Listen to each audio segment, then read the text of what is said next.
Audio Jungle.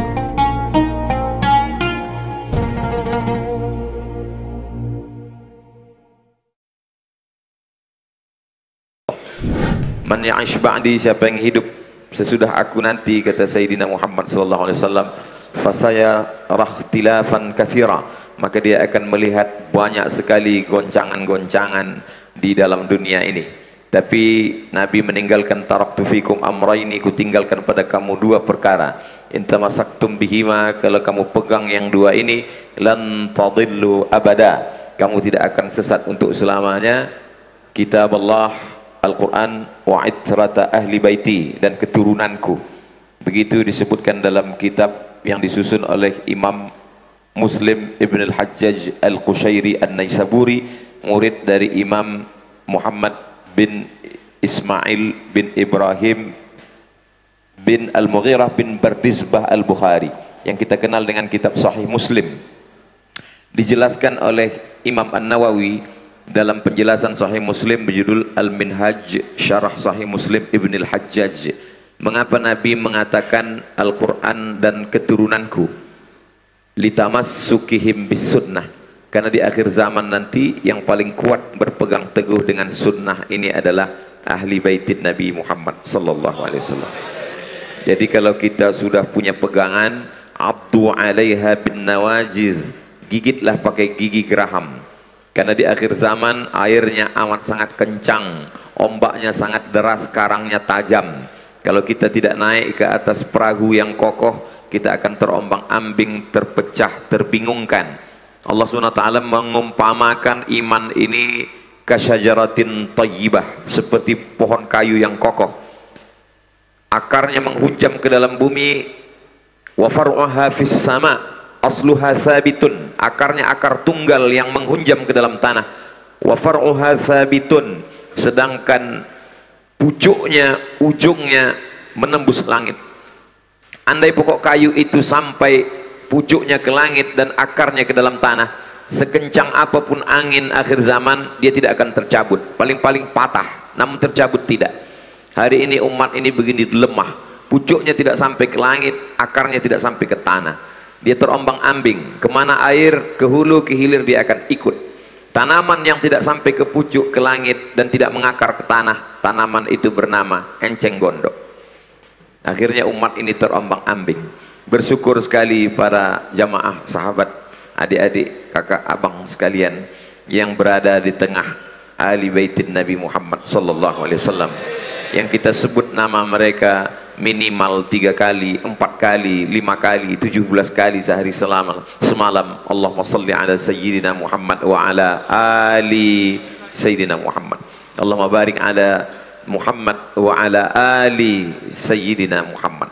Bukti bahwa Ali Muhammad itu dijaga oleh Allah Subhanahu wa ta'ala, ada wujudnya sampai hari ini. Seandainya tidak ada wujudnya sampai hari ini, mungkin orang berkata-kata, mengapa kita sebut dalam sholat tapi orangnya tidak ada?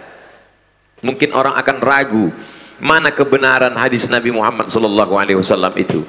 Kenapa disebut Ali Muhammad tapi orangnya tidak ada? Dijaga Allah demikian penjagaan yang luar biasa. Sayyidina wa maulana wa syafi'ina wa zuhrina wa qurrati a'yunina Muhammad sallallahu alaihi wasallam. Lalu kemudian lahirlah seorang anak perempuan yang luar biasa, sayyidatu nisa'i ahlil jannah, sayyidatuna Fatimatuz Zahra. Lalu melahirkan 2 orang yang juga sayyid.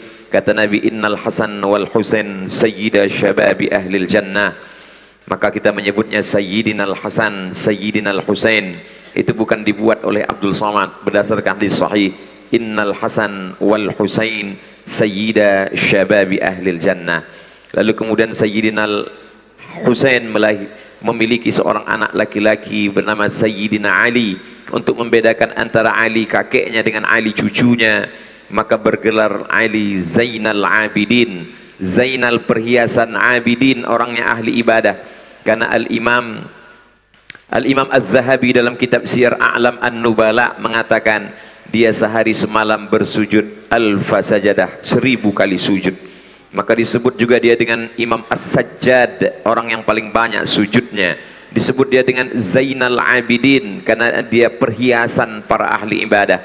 Dia memiliki seorang anak laki-laki Lalu kemudian Imam Ali Zainal Abidin memiliki seorang anak laki-laki. Imam Ali Zainal Abidin dari Sayyidina Muhammad SAW turun kepada Sayyidatuna Fatimah, dari Sayyidatuna Fatimah turun kepada Sayyidina Al-Husain, dari Sayyidina Al-Husain turun kepada Sayyidina Ali Zainal Abidin, turun kepada Sayyidina Muhammad Al-Baqir, turun kepada Sayyidina Ja'far Sadiq, turun kepada Sayyidina Ali Al-Uraidi, turun kepada Sayyidina Muhammad An-Naqib, turun kepada Sayyidina Isa, turun kepada Sayyidina Ahmad bin Isa, disebut dengan Al-Muhajir karena dia hijrah berpindah ke negeri yang pernah didoakan oleh Sayyidina Muhammad sallallahu alaihi wasallam. Allahumma barik lana fi Yamanina, berikan berkah kepada negeri Yaman. Tempat itu dipilihkan oleh Allah melalui lisan Nabi Muhammad sallallahu alaihi wasallam.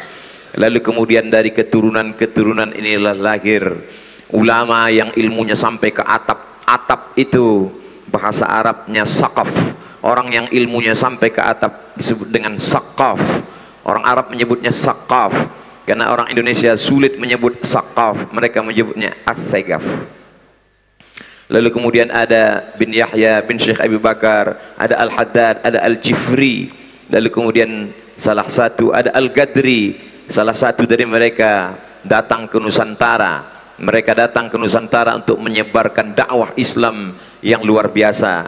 Lalu kemudian salah satunya adalah Sayyidi Al-Habib Husain Al-Gadri, menjadi seorang mufti di Pulau Kalimantan. Lalu kemudian Sayyidi Al-Habib Husain Al-Gadri memiliki seorang anak laki-laki bernama Sayyidi Abdurrahman bin Husain Al-Gadri. Lalu kemudian dia menembakkan meriam, ditembakkan meriam sebagai alat perjuangan. Lalu pelurunya itu jatuh. Di mana peluruku ini nanti jatuh, disitulah aku akan mendirikan sebuah masjid. Pelurunya itu jatuh ke tengah hutan, dan di hutan itu banyak sekali jin-jin perempuan. Orang Melayu menyebut jin perempuan itu Pontianak, di sini disebut dengan kuntilanak. Lalu kemudian di kota itulah didirikan semua masjid yang sampai hari ini besar berdiri, dan orang Pontianak itu ada di sini, Ustadz Luqmanul Hakim. Betapa mereka tidak hanya sekedar berdakwah, tapi mereka menegakkan syariat. Mereka mendapatkan kedua-duanya seperti diajarkan oleh kakek mereka dalam doa Rabbana atina fid dunya hasanah wa fil akhirati hasanah. Fid dunya hasanahnya mereka mendirikan kerajaan. Itulah dia Kesultanan Islam Al-Gadriyah, Al-Qadriyah. Lalu kemudian istananya tegak sampai hari ini, berdiri di tepi sungai Kapuas di Pontianak. Lalu di samping itu ada masjid, masjid yang amat sangat megah, kebanggaan bagi orang Melayu. Dalam satu hembusan nafas mereka berkata, kami punya masjid, tapi kami juga punya kerajaan, punya kesultanan. Dan sultan terakhir, Sultan Abdul Hamid, menyerahkan kesultanan itu kepada Presiden Insinyur Soekarno sebagai bukti kecintaan mereka kepada negara kesatuan Republik Indonesia. Para habaib, para zuriat Rasulullah SAW datang ke Nusantara, mengajarkan kepada orang Melayu yang sebelum menyembah pokok kayu, menyembah batu, menyembah hantu, menyembah la ilaha illallah Muhammad Rasulullah SAW. Mereka tidak hanya sekedar mengajarkan berzikir, bersalawat, tapi juga mereka mengajarkan bagaimana mengelola sebuah negara, kerajaan yang besar, yang sultannya sampai puluhan. Lebih lama kita bersultan daripada bernegara. Kita bernegara baru hanya sekitar 70 sekian tahun, dari sejak tahun 1945 sampailah pada tahun ini 2022. Tapi dengan kecintaan yang luar biasa, kita mengatakan Allahu Akbar, sama-sama mengusir Belanda, dan kita bangga menjadi warga negara kesatuan Republik Indonesia.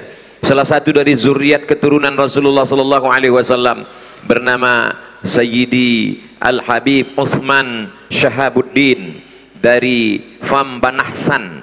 Lalu kemudian beliau datang ke Pulau Sumatera, tepatnya di Riau.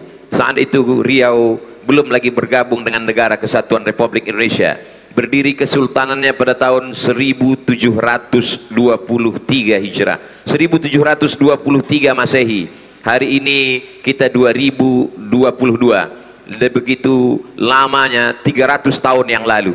Lalu kemudian ada salah seorang raja Melayu memiliki seorang anak perempuan Tengku Embung namanya. Orang Melayu di Pulau Sumatera sangat cinta dan sayang kepada zuriat Nabi Muhammad sallallahu alaihi wasallam. Mereka tidak hanya memberikan hatinya, memberikan imannya, anak gadisnya dia berikan. Maka menikahlah Tengku Embung dengan keturunan Rasulullah sallallahu alaihi wasallam. Sejak itulah raja-raja Melayu di kampung halaman kami di pangkal namanya bergelar Syarif. Syarif di pangkal namanya adalah kehormatan. Maka sultan yang terakhir bernama Sultan Syarif Qasim yang menjadi sultan terakhir, menyerahkan kedaulatan Kesultanan Riau Melayu Sumatera pada tahun 1946 kepada Presiden Insinyur Soekarno dan menyerahkan 13 juta gulden untuk perjuangan Indonesia melawan Belanda. Begitu kecintaan kami kepada negeri dan bangsa ini. Jadi kalau ada orang terheran-heran kenapa bangsa Melayu di Sumatera itu sayang sekali kepada habaib zuriat, karena nenek moyang kami mengajarkan 300 tahun yang lalu, generasi ke-7 sampai hari ini kami tetap mencintai mereka sebagai raja, sebagai sultan, sebagai ulama yang mengajarkan kami dari menyembah benda kepada menyembah la ilaha illallah Muhammad Rasulullah sallallahu alaihi wasallam. Sampai hari ini kami mengabadikannya dalam 3 nama. Sultan Syarif Qasim sebagai nama jalan yang besar. Nanti kalau saudara-saudaraku datang ke Riau Sumatera kampung kami, silakan melihat jalan Sultan Syarif Qasim sebagai nama Habib yang sekaligus sultan. Lalu kemudian Sultan Syarif Qasim diabadikan sebagai nama airport Sultan Syarif Qasim. Sultan Syarif Qasim juga diabadikan sebagai nama universitas Islam Negeri Sultan Syarif Qasim. Dalam satu hembusan nafas kami adalah Melayu, dalam satu hembusan nafas kami adalah pencinta zuriat Rasulullah, dalam hembusan nafas kami adalah orang yang amat sangat cinta kepada negara kesatuan Republik Indonesia. Lalu kemudian sampai hari ini ketika ada hadis yang mengatakan, bukankah Nabi mengatakan kamu berpegang kepada 2, kitab Allah wa sunnati? Betul. Hadis yang mengatakan berpeganglah kepada Al-Quran dan sunnahku. Hadis itu disebutkan dalam kitab Mustadrak Al-Hakim karya Imam Al-Hakim. Disebutkan juga dalam kitab Muwatta Imam Malik. Apa kata Imam Malik bin Anas? Katabtu allaftu wada'tu kitabi hadza ala sab'ina min fuqaha'il Madinah. Kitab yang kutulis ini sudah aku presentasikan, aradtu ala sab'ina min fuqaha'il Madinah. Sudah aku presentasikan kepada 70 orang ahli fikih Madinah. Kulluhum wata'uni fasammaituhu muwatta'a. Semuanya setuju kitab ini isinya, maka kunamakan dia dengan kitab Muwatta. Hadis yang menyebut bahwa Nabi mengatakan berpeganglah kepada Al-Quran dan Sunnah ada dalam kitab Muwatta, ada juga dalam kitab Mustadrak Al-Hakim. Tapi ulama sepakat bahwa kedua hadis itu dhaif. Hadis dhaif tidak masalah, kata Imam Jalaluddin Abdurrahman As-Suyuti dalam kitab Tadribur Rawi Syarah Taqrib An-Nawawi. Hadis dhaif tidak masalah kalau dia cukup 5 syarat. Hadis dhaif bukan masalah akidah. Hadis dhaif bukan masalah hukum halal haram. Hadis dhaif tidak ada periwayatnya yang palsu, pendusta, pembohong. Hadis dhaif bukan sebagai dasar. Hadis dhaif hanya sekedar fadail amal. Tidak ada kontradiktif antara hadis yang mengatakan berpeganglah kepada Quran dan Sunnah. Hadis satu lagi mengatakan berpeganglah kepada Quran dan zuriatku para habaib. Al-Quran tidak menyebutkan salat zuhur 4 rakaat sir. Al-Quran tidak menyebutkan salat maghrib 2 rakaat jahar 1 rakaat sir. Al-Quran tidak menyebutkan salat subuh 2 rakaat. Al-Quran hanya menyebutkan aqimis salata liduluki syamsi ila ghasaqil laili wa Qur'an al-fajri inna Qur'an al-fajri kana mashhuda. Dari mana kita tahu bahwa salat itu ada ruku, ada sujud, ada i'tidal, ada salam, ada kunutnya? Berdasarkan hadis Nabi. Tapi hadis itu tulisan di kertas, hadis itu tidak bergerak, hadis itu tidak nampak wujud dalam bentuk audio visual nyata. Lalu kenapa kita mesti mengikut zuriat Rasulullah sallallahu alaihi wasallam? Karena hadis menjelaskan secara kisah cerita, sedangkan bukti nyatanya adalah gerakan para habaib. Oleh sebab itu tidak ada kontradiktif antara kedua hadis ini. Kedua hadis ini saling melengkapi. Berpegang kamu dengan Quran, penjelasan Al-Quran, lihatlah pada gerak-gerik para habaib. Dari mulai ujung rambutnya sampai ke ujung kakinya. Ujung rambutnya ditutup dengan qalan suah. Setelah qalan suah mereka memakai imamah. Berdasarkan i'tamma Rasulullah sallallahu alaihi wasallam. Rasulullah memakai imamah ketika beliau memasuki kota Makkah. Nabi memasangkan imamah kepada Sayyidina Ali karramallahu wajhah. Imamah adalah sunnah Rasulullah sallallahu alaihi wasallam. Mengapa jubah mereka dua lapis, satu di dalam putih, di luar lagi ada dua? Karena memang Nabi sallallahu alaihi wasallam memakai burda, Nabi memakai imamah, Nabi memakai burda, dan Nabi sallallahu alaihi wasallam memakai asa, memakai tongkat, bahkan sampai kepada cincin at-takhattum bil yamin. Imam Muslim membuat satu bab khusus dalam Sahih Muslim tentang memakai cincin. Bagaimana mungkin orang berwudu melaksanakan sunnah menggerakkan cincin kalau dia tidak memakainya? Bersiwak, laula ana asyqa ala ummati la amartuhum bisiwak inda kulli salah. Kalau tidak memberatkan bagi umatku, ku perintahkan mereka bersiwak untuk setiap salat. Maka segala gerak mereka adalah sunnah Rasulullah sallallahu alaihi wasallam.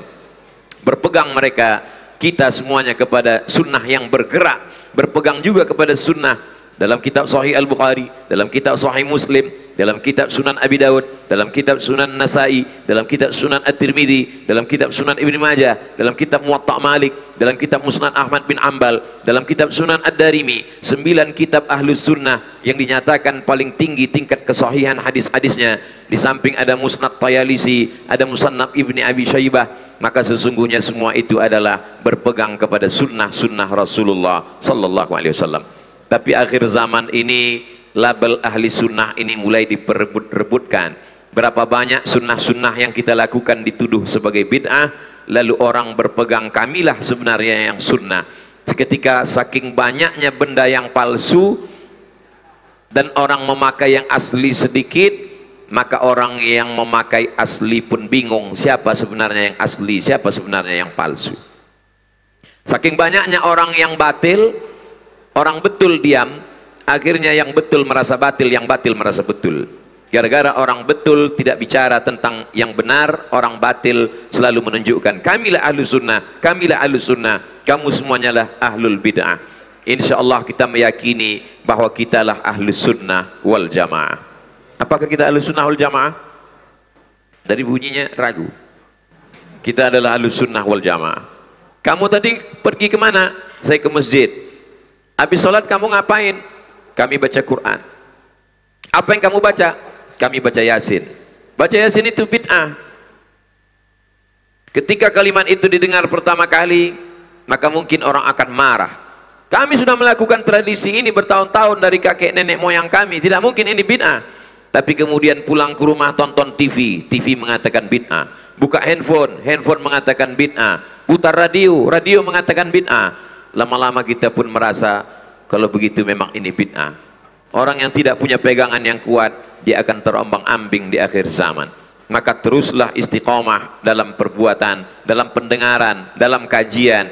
Karena orang yang punya pegangan yang kuat, dia tidak akan lepas dari pegangan itu. Nabi tidak mengatakan pegang dengan kedua tanganmu, tapi abdu 'alaiha bin nawajid, gigitlah pakai gigi geraham. Hari ini begitu ulama-ulama kita dulu mengaji puluhan tahun, berawal dari membaca kitab Matan Al-Ajurrumiyah, lalu kemudian naik ke Kawakib Durriyah, naik kepada Imriti, naik kepada Alfiyah Ibni Malik, dibaca syarahnya, syarah Ibni Aqil.